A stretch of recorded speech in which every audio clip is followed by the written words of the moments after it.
Hello जय हिंद दोस्तों, मैं जय अपने यूट्यूब परिवार में हार्दिक स्वागत करता हूं। आशा करता हूं आप सभी जबरदस्त और जिंदाबाद होंगे।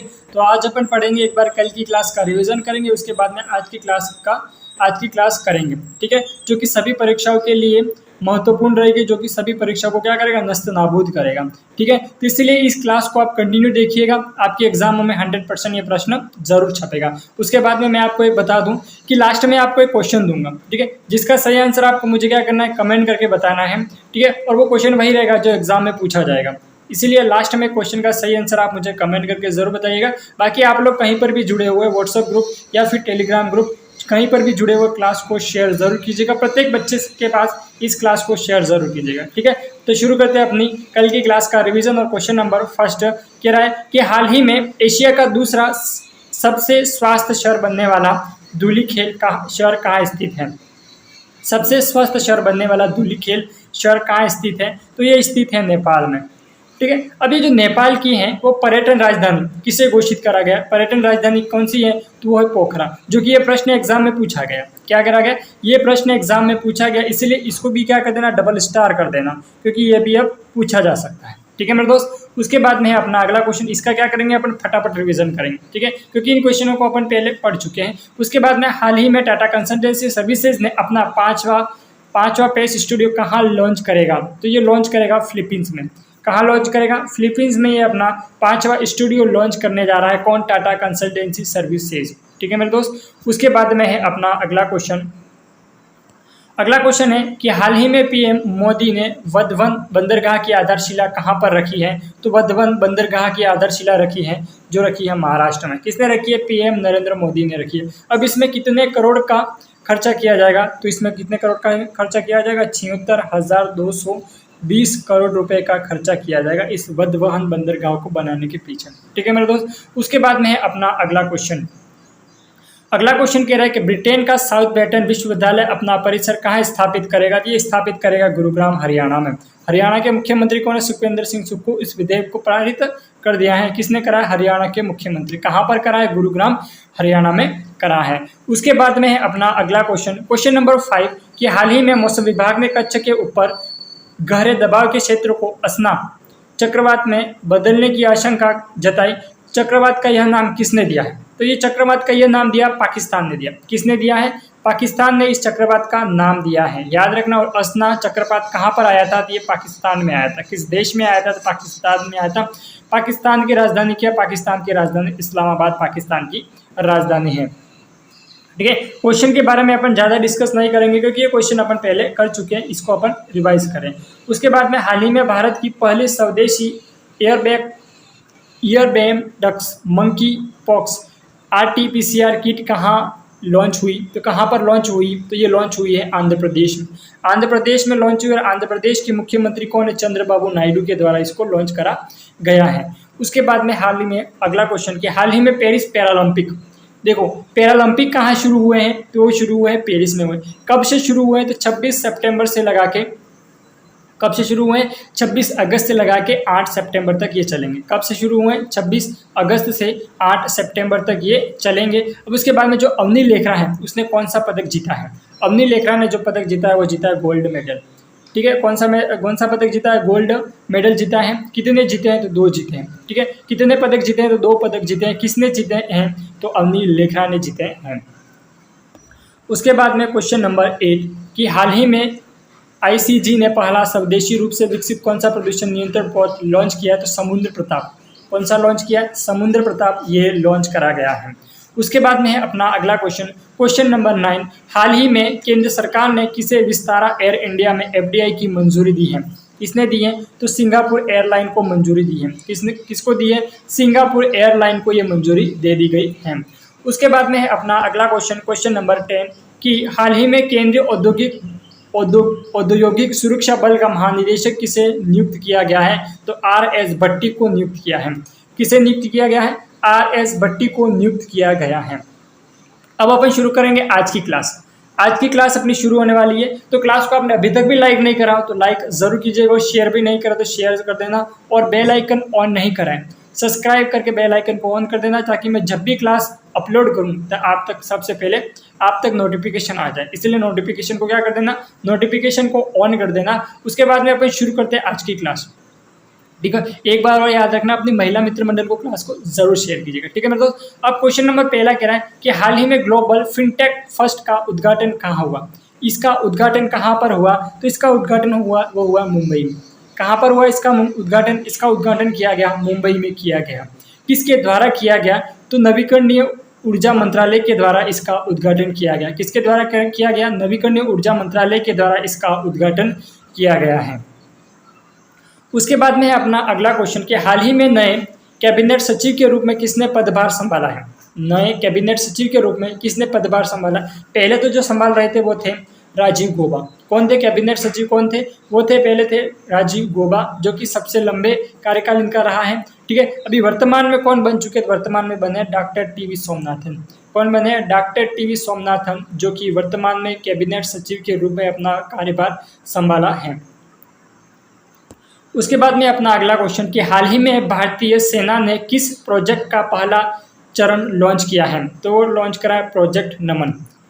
किस प्रोजेक्ट का लॉन्च करा है, तो प्रोजेक्ट नमन। अब ये प्रोजेक्ट नमन होगा क्या, अब ये जो है भारतीय सेना, जैसे कि जैसे कि अपने जहाज वगैरह होते हैं, ठीक है, इसमें तेल का रिसाव हो जाता है। इसके लिए क्या करा उन्होंने, तेल का रिसाव हो जाता है, उसके बाद में कोई मछुआरा है जो फंस जाता है, ठीक है, तो इनको बचाने के लिए क्या करा है, प्रोजेक्ट नमन लॉन्च करा है। किसने लॉन्च करा, भारतीय सेना ने। किसने लॉन्च करा, भारतीय सेना ने प्रोजेक्ट नमन लॉन्च करा है। उसके बाद में है अपना अगला क्वेश्चन, क्वेश्चन नंबर 4 कि हाल ही में अरब सागर में आए चक्रवात को अस्ना नाम किस देश ने दिया। तो ये क्वेश्चन अपन कल की क्लास में भी पढ़ चुके थे, आज की क्लास में भी ये क्वेश्चन है कि हाल ही में अरब सागर में आए, अब अरब सागर में कौन सा चक्रवात है, अस्ना चक्रवात। अस्ना चक्रवात, देखो क्वेश्चन किस तरह से बन सकता है, अरब सागर में कौन सा चक्रवात है, अस्ना चक्रवात है। अस्ना चक्रवात किस देश में आया, तो पाकिस्तान देश में। अब अस्ना चक्रवात का नाम किस देश ने दिया, तो पाकिस्तान देश ने दिया। ठीक है, ये चीज़ें क्वेश्चन अगर घुमा घुमा के पूछेगा तो इस तरह से पूछ लेगा। ठीक है, बाकी पाकिस्तान की जो करेंसी होगी वो क्या होगी, पाकिस्तान की करेंसी हो जाएगी वो रुपी होगी, और पाकिस्तान की जो कैपिटल होगी वो इस्लामाबाद पाकिस्तान की कैपिटल हो जाएगी। ठीक है मेरे दोस्त, उसके बाद में अपना अगला question, question number 5। Question number 5 कह रहा है कि हाल ही में किस देश के पर्यटन बोर्ड को Pacific Asia travel association world gold award मिला है। किस देश को मिला है, तो ये मिला है नेपाल को। किस देश को मिला है, तो ये मिला है नेपाल देश को मिला है। अब नेपाल के बारे में कुछ चीज़ें पढ़ लेते हैं कि नेपाल के प्रधानमंत्री कौन है, पी.के. शर्मा ओली, जो कि नेपाल के प्रधानमंत्री हैं। और नेपाल की राजधानी क्या है, नेपाल की राजधानी है काठमांडू। काठमांडू किसका हेडक्वार्टर है, तो सार्क देश का हेडक्वार्टर है काठमांडू। और नेपाल की जो नेपाल है उसकी पर्यटन राजधानी क्या है, तो नेपाल की पर्यटन राजधानी पोखरा है। जो कि ये प्रश्न है, नेपाल की पर्यटन राजधानी है पोखरा, ये प्रश्न एग्जाम में पूछा गया। क्या करा गया, ये प्रश्न एग्जाम में पूछा गया, इसलिए आप इसको नोट रखना कि नेपाल की पर्यटन राजधानी क्या है, तो नेपाल की पर्यटन राजधानी पोखरा है। ये प्रश्न एग्जाम में पूछा गया, दोबारा भी पूछा जा सकता है। उसके बाद में अपन अगला क्वेश्चन पढ़ लेते हैं। ठीक है, और नेपाल की राजधानी देख लेना कि नेपाल की राजधानी है काठमांडू। उसके बाद में क्वेश्चन नंबर 6 कि हाल ही में solar agency corporation of India limited को कौन सा दर्जा प्राप्त हुआ है। कौन सा दर्जा प्राप्त हुआ है, तो ये हुआ नवरत्न का। कौन सा दर्जा प्राप्त हुआ है, नवरत्न का दर्जा प्राप्त हुआ है। ठीक है, नवीकरणीय और ऊर्जा मंत्रालय के द्वारा इसे कौन सा दर्जा दिया गया है, तो नवरत्न का दर्जा दिया गया है। ठीक है मेरे दोस्त, उसके बाद में है अपना अगला क्वेश्चन, क्वेश्चन नंबर 7। कौन सा हो जाएगा, अपना अगला क्वेश्चन हो जाएगा क्वेश्चन नंबर 7 कि हाल ही में जारी कुरेंट इंडिया रिच लिस्ट 2024 में बॉलीवुड से पहले नंबर पर कौन है। देखो बॉलीवुड से पहले नंबर पर है शाहरुख खान। कौन है, बॉलीवुड से है पहले नंबर पर है कौन है, शाहरुख खान। अब शाहरुख खान की एक मूवी का एक डायलॉग है जबरदस्त वाला। ठीक है, क्या है कि अगर तुम किसी चीज़ को पूरी शिद्दत से चाहो, तो पूरी कायनात एक हो जाती है तुम्हें उस चीज़ से मिलाने में। ठीक है, तो अगर आप भी अच्छी मेहनत करो तो आपको सफलता ज़रूर मिलेगी। ठीक है, बस खुद पर विश्वास रखिए। इसलिए ये शाहरुख खान मूवी का डायलॉग भी ज़बरदस्त बेटा, और शाहरुख खान का नाम है इसलिए मैंने ये इस मूवी का डायलॉग बता दिया आपको। उसके बाद में अपन अगला क्वेश्चन देखो, अब हुरन इंडिया रिच लिस्ट है जो बॉलीवुड में है वो पहले स्थान पर आया, वो कौन है, शाहरुख खान है।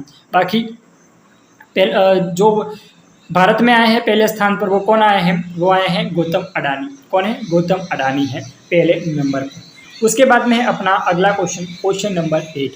क्वेश्चन नंबर 8 कह रहा है कि भारतीय तटरक्षक बल का पहला स्वदेशी रूप से विकसित प्रदूषण नियंत्रण समुद्र प्रताप जलावतरण कहाँ किया गया? तो ये कहाँ पर किया गया? तो गोवा में किया गया। ठीक है, कहाँ पर किया गया? तो ये गोवा में किया गया है। कहाँ पर किया गया? गोवा में। और गोवा की राजधानी क्या? गोवा की राजधानी है पणजी। ठीक है, गोवा की राजधानी क्या? गोवा की राजधानी है पणजी, गोवा की राजधानी है। उसके बाद में अपना अगला question, question number 9। Question number 9 कह रहा है कि अवनी लेखरा ने पैरा ओलंपिक्स गेम्स 2024 में किस कैटेगरी में गोल्ड मेडल जीता है? तो उन्होंने जो जीता है वो जीता SH1 में। अब जो SH1 क्या होता है? SH1 कैटेगरी क्या होता है? जिसका धड़ से नीचे वाला भाग बिल्कुल भी काम नहीं करता, वो SH1 कैटेगरी में आता है। ठीक है, जैसे कि अपने पेट से नीचे वाला भाग अगर बिल्कुल भी काम नहीं करता तो वो SH1 कैटेगरी में आता है। तो women's 10 metre air rifle shooting SH1 category में उन्होंने गोल्ड मेडल जीता है। किसने जीता है? अवनी लेखरा ने। और उसके बाद में जो ब्रॉन्ज मेडल है वो किसने जीता है? तो ब्रॉन्ज मेडल जीता है मनीष नरवाल ने। कौन सा मेडल जीता है? अब इसी कैटेगरी में जीता है। किसने? मनीष नरवाल ने। कौन सा मेडल जीता है? ब्रॉन्ज मेडल जीता है मनीष नरवाल ने। उसके बाद में मोना अग्रवाल ने सिल्वर मेडल जीता है। कौन सा मेडल जीता है? मोना अग्रवाल ने सिल्वर मेडल जीता है। अब ये जो पैरालंपिक हो रहे हैं वो कहाँ पर हो रहे हैं? पेरिस में हो रहे हैं। पेरिस की राजधानी क्या है? फ्रांस पेरिस की राजधानी है। ठीक है मेरे दोस्त। अब उसके बाद में जो पैरालंपिक हो रहे हैं, पैरालंपिक गेम्स कब से शुरू हुए, कब समाप्त हो गए, ये आप मुझे कमेंट करके बताइएगा कि कब से शुरू हुए। ठीक है, कब से शुरू हुए और कब समाप्त होंगे, ये आप मुझे कमेंट करके बताइएगा, क्योंकि मैं आपके कमेंट का इंतजार करूंगा। ठीक है, अगर क्लास को आप पूरा देखते हो, क्लास को बहुत अच्छे समझ में आता है, जो क्वेश्चन मैं आपसे पूछूँ इसका सही आंसर आप मुझे कमेंट करके बताइएगा। बाकी आप काफ़ी लोग हो जो क्लास को पूरा भी देखते हो, क्लास को शेयर भी करते हो। ठीक है मेरे दोस्त, तो लगातार बने रहिएगा। एग्जाम में 100% प्रश्न छपेगा और आपको सफलता जरूर मिलेगी। ठीक है, अब उसके बाद में अपना अगला क्वेश्चन है कि हाल ही में SHM पर्यावरण और कार्बन सम्मेलन का उद्घाटन किस मंत्रालय ने करा है? तो ये करा है पर्यावरण वन और जलवायु परिवर्तन मंत्रालय ने करा है। किसने करा है? पर्यावरण वन और जलवायु परिवर्तन मंत्रालय ने करा है। उसके बाद में है अपना अगला question, question number 11। Question number 11 कह रहा है कि राष्ट्रीय शिक्षा नीति 2020 के अंतर्गत साउथ बटन विश्वविद्यालय भारत में अपना परिसर कहाँ स्थापित करेगा? तो ये अपना परिसर स्थापित करेगा, वो करेगा गुरुग्राम में। कहाँ पर करेगा? गुरुग्राम हरियाणा में करेगा। अब ये शिक्षा के बारे में बात आई, तो अपन शिक्षा के बारे में बात आई तो कुछ चीज़ें डिस्कस कर लेते हैं। जैसे कि भारत के जो शिक्षा मंत्री है वो कौन है? धर्मेंद्र प्रधान। ठीक है, शिक्षा मंत्रालय के मंत्री भी कौन है? धर्मेंद्र प्रधान ही है। और शिक्षा मंत्री धर्मेंद्र प्रधान। ठीक है, धर्मेंद्र कौन हो जाएंगे? धर्मेंद्र प्रधान हो जाएंगे। अब उसके बाद में फर्स्ट एजुकेशन पॉलिसी कब आई थी? फर्स्ट एजुकेशन पॉलिसी आई थी 1968 में। कब आई थी? 1968 में आई थी first education policy. Second education policy कब आई थी? 1986 में। उसके बाद में थर्ड एजुकेशन पॉलिसी कब आई थी? 2020 में। कब आई थी थर्ड एजुकेशन पॉलिसी? 2020 में थर्ड एजुकेशन पॉलिसी आई थी। उसके बाद में जो दिल्ली है उसकी राजधानी क्या है? तो जो दिल्ली है उसकी राजधानी नई दिल्ली है। क्या है? दिल्ली की राजधानी क्या है? तो दिल्ली की नई राजधानी है वो नई दिल्ली है। और G20 समिट भी यहीं पर हुआ था। उसके बाद में अपन ने ये चीज़ें देख ली। उसके बाद में अपना अगला क्वेश्चन देख लेते हैं। अगला क्वेश्चन क्या है? अब मैं आपको एक बात और बता दूं कि जो 5 सितंबर को शिक्षक दिवस है, ठीक है, 5 सितंबर को जो शिक्षक दिवस है, शिक्षक दिवस के दिन राष्ट्रपति द्रौपदी मुर्मू कितने शिक्षकों को सम्मानित करेगी? तो याद रखना 50 शिक्षकों को द्रौपदी मुर्मू सम्मानित करेगी। कितने शिक्षकों को द्रौपदी मुर्मू सम्मानित करेगी? 50 शिक्षकों को द्रौपदी मुर्मू के द्वारा सम्मानित किया जाएगा। कब? 5 सितंबर को। अब द्रौपदी मुर्मू के बारे में अपन देख लेते हैं। द्रौपदी मुर्मू किस पद पर है? तो वो है राष्ट्रपति है। कौन है? भारत की वर्तमान प्रेसिडेंट है। कौन है? द्रौपदी मुर्मू। ठीक है, द्रौपदी मुर्मू कौन है? राष्ट्रपति हैं। ठीक है, अब इसके बाद में भारत के उपराष्ट्रपति कौन है? जगदीश धनखड़ भारत के उपराष्ट्रपति हैं। अब उसके बाद में जो द्रौपदी मुर्मू हैं वो किस राज्य से बिलोंग करती हैं? तो वो उड़ीसा राज्य से बिलोंग करती है। उड़ीसा के किस जिले से बिलोंग करती है? तो मयूरभंज जिले से बिलोंग करती है। और किस जनजाति की है? तो संताल जनजाति की है। और जो द्रौपदी मुर्मू है वो पहली आदिवासी महिला राष्ट्रपति है। पहली महिला राष्ट्रपति कौन थी? तो प्रतिभा पाटिल थी। पहली मुस्लिम राष्ट्रपति कौन थी? तो पहली मुस्लिम राष्ट्रपति थी जाकिर हुसैन, जिसका अपने कार्यकाल में रहते हुए क्या हो गया था? निधन हो चुका था। कौन था? जाकिर हुसैन। इनका अपने कार्यकाल में रहते हुए निधन हो चुका था। किसके कारण था? हार्ट अटैक के कारण इनका निधन हो गया था। किसका? जाकिर हुसैन। वो अपना कार्यकाल पूरा नहीं कर पाए। कौन थे? जाकिर हुसैन। और पहली मुस्लिम राष्ट्रपति भी कौन थी? जाकिर हुसैन ही थी। उसके बाद में अपना अगला क्वेश्चन कि हाल ही में वधवन बंदरगाह की आधारशिला कहाँ पर रखी जाएगी, तो वो रखी जाएगी महाराष्ट्र में। कहाँ पर रखी जाएगी? महाराष्ट्र में रखी जाएगी। महाराष्ट्र की राजधानी कौन है? मुंबई महाराष्ट्र की राजधानी है। और गुजरात की राजधानी क्या है? गांधीनगर गुजरात की राजधानी हो जाएगी। ठीक है, महाराष्ट्र की राजधानी क्या होगी? मुंबई। और ये बंदरगाह की आधारशिला रखी जाएगी। अब इसमें कितने करोड़ का खर्च आएगा? ठीक है, तो 76,240 करोड़ रुपए का इसमें खर्चा आएगा। और दुनिया का सबसे ज़्यादा गहरे पानी का बंदरगाह यही होगा। सबसे गहरा बंदरगाह यही होगा। कौन सा? वधवन बंदरगाह, जो कि महाराष्ट्र में बनने जा रहा है। उसके बाद में क्वेश्चन नंबर 13 कह रहा है कि विश्व अंडर-20 एथलेटिक्स चैंपियनशिप में महिलाओं की 10,000 मीटर पैदल चाल स्पर्धा में कांस्य पदक किसने जीता है? तो जीता आरती ने। किसने जीता है? आरती ने ये पदक जीता है। किसने जीता है? आरती ने ये पदक जीता है। किसमें? 10 मीटर पैदल चाल स्पर्धा में कांस्य पदक जीता। वो किसने जीता? आरती ने जीता है। उसके बाद में अपना लास्ट एंड फाइनल क्वेश्चन है कि प्रीति पाल ने पैरालंपिक में किस इवेंट में भारत को पहला मेडल दिलाया है? तो दिलाया है ट्रैक इवेंट में। किस इवेंट में? ट्रैक इवेंट में। अब ये ट्रैक इवेंट क्या होता है? ट्रैक इवेंट होता है मतलब दौड़ भाग वाला। ठीक है, दौड़ भाग वाला। अब इसमें क्या करा है? पैदल चलकर उन्होंने ये पदक जिताए हैं। तो ट्रैक इवेंट का मतलब होता है जो भी दौड़ भाग वाला इवेंट होता है उससे ट्रैक इवेंट कहते हैं। फील्ड इवेंट मतलब होता है कि जैसे कि जेवलिन थ्रो हो गया, ये क्या हो जाएंगे? फील्ड इवेंट हो जाएंगे। तो इसमें कौन सा मेडल जिताया है श्री प्रीति पाल ने? तो एथलेटिक ट्रैक इवेंट में ये पदक जिताया है, पहला पदक। पहली बार ये ट्रैक इवेंट में हमने पदक जीता है भारत ने। इसीलिए ये क्वेश्चन एग्जाम में पूछा भी जाएगा, क्योंकि पहली बार हुआ है ऐसा ट्रैक इवेंट में पहली बार ये पदक जीता है, इसीलिए इसको डबल स्टार कर देना। ठीक है, बाकी आज का सवाल है आपके लिए, इसका सही आंसर क्या होगा वो आप मुझे कमेंट करके बताना। कि आज का सवाल ये है कि राजस्थान के राज्यपाल कौन है? राजस्थान के राज्यपाल कौन है? इसका सही आंसर आप मुझे कमेंट करके ज़रूर बताइएगा।